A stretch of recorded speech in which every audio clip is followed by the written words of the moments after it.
இப்போ நம்ம already category item and sub item வந்துட்டு கிரியேட் பண்ணிட்டு நம்மளோட ப்ராடக்ட் கேட்டகரியை ஜேபென்சில் கேட்டகரி கீழே நம்ம மேப்பிங் வந்துட்டு பண்ணியிருக்கோம். இன்கேஸ் நம்ம இதை பண்ண வேண்டாம் அப்படின்னா அதுக்கு சிம்பிளா ஜேபென்சில் டு சப்ளையர் மேப் அப்படின்ற ஆப்ஷன் வந்துட்டு இருக்கு.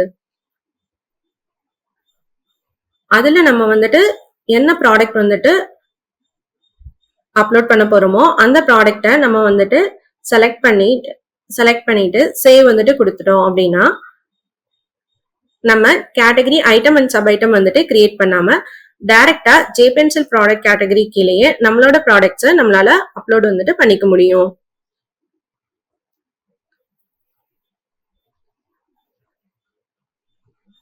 இப்ப நம்ம மேப்பிங் வந்துட்டு பண்ணியாச்சு. ஸோ நம்ம செயின்ஸ் கேட்டகரி அப்படின்றதுக்கு category item and sub item வந்துட்டு கிரியேட் பண்ணாம டைரக்டாவே நம்மளால model number reports and own product reports வந்துட்டு கிரியேட் பண்ணிக்க முடியும்.